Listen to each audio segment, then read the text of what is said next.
La programmation consiste à écrire des programmes, c'est-à-dire une séquence d'instructions qui vont être exécutées par l'ordinateur. Pour une tâche donnée, un programmeur doit donc créer un programme qui va réaliser cette tâche. Mais c'est le microprocesseur de l'ordinateur qui va exécuter les instructions qui constituent le programme. Or, le microprocesseur ne peut exécuter que des instructions très simples, qui sont trop élémentaires pour être utilisées efficacement par un humain.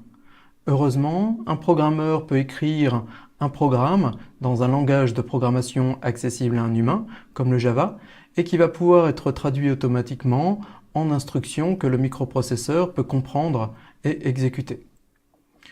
Plus précisément, un programme en langage Java est un ou plusieurs fichiers texte. Dans le cas du langage Java, un compilateur traduit le ou les fichiers texte en un programme en bytecode, qui est une représentation intermédiaire du programme Java. Cette représentation est indépendante de l'ordinateur sur lequel le programme a été compilé.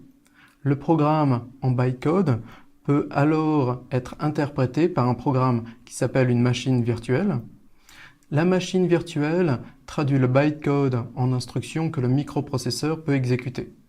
Comme le programme en bytecode est indépendant de l'ordinateur sur lequel il a été créé, il peut être exécuté sur un autre ordinateur.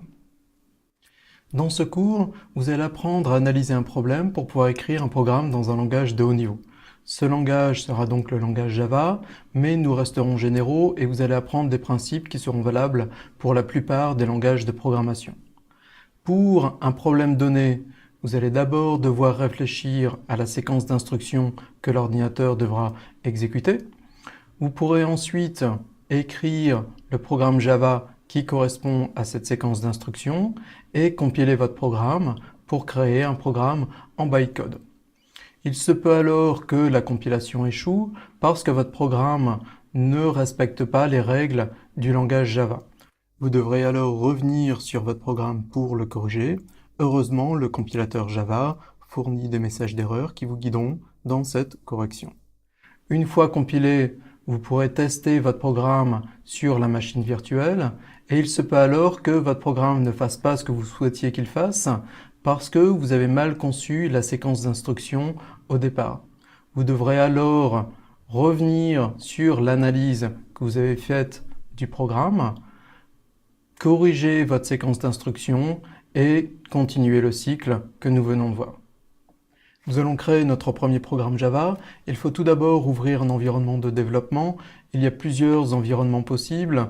Vous trouverez plus de détails sur le site du cours et pour cette vidéo, je vais utiliser Eclipse. Notre programme commence ainsi. Public classe Hello World, accolade ouvrante. Ne cherchez pas à comprendre ces lignes pour le moment, sachez juste qu'elles sont nécessaires pour que notre programme puisse fonctionner. La suite, public static void main, parenthèse ouvrante, string, crochet, args, accolade ouvrante, deviendra plus clair lors de la séance sur les fonctions. La tradition quand on apprend un nouveau langage est de créer un programme qui affiche le message Hello World et nous allons nous plier à cette tradition. En Java, afficher un tel message se fait ainsi. System.out.println, parenthèse ouvrante, ouvrez les guillemets, Hello World, fermez les guillemets, une parenthèse fermante et un point virgule.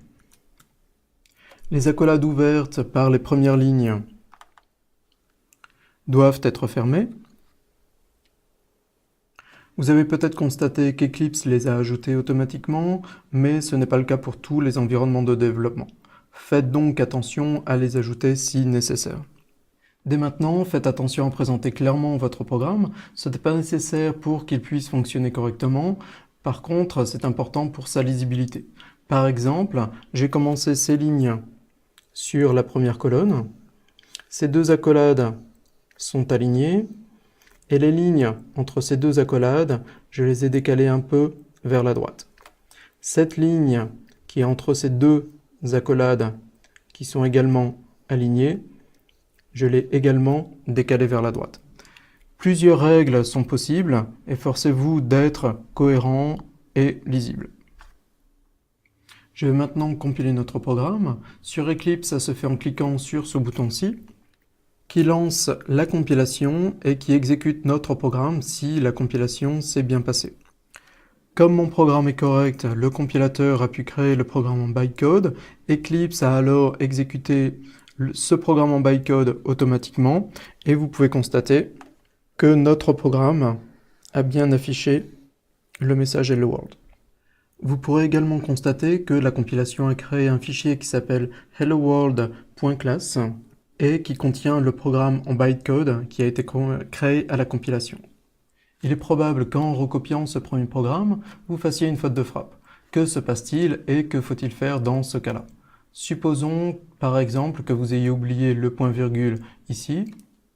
Si j'essaye maintenant de compiler ce programme, vous pouvez constater que le compilateur affiche un message d'erreur. Ce message d'erreur indique qu'il manque un point-virgule et il donne la ligne où le point-virgule est manquant. Si maintenant je remets le point-virgule et que je recompile le programme, j'ai de nouveau le message Hello World qui indique que la compilation et l'exécution se sont bien passées. Si vous avez oublié les guillemets, dans ce cas, plusieurs messages d'erreur s'affichent. Pas de panique, il faut toujours commencer par corriger la première erreur. Souvent, une erreur est due à une autre erreur plus haut dans le programme, comme c'est le cas ici. Si je remets les guillemets, toutes les erreurs disparaissent. En résumé, soyez très rigoureux quand vous tapez vos programmes, faites très attention à la présentation. En cas d'erreur, corrigez toujours la première erreur et recompilez. Il est très probable que cela corrigera au moins certaines des erreurs suivantes. Pour trouver votre erreur, commencez par regarder le numéro de ligne et essayez d'interpréter le message d'erreur fourni par le compilateur pour comprendre le problème.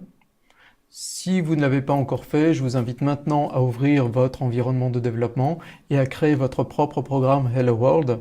Et dans les vidéos suivantes, nous verrons des exemples plus riches qui manipulent des données.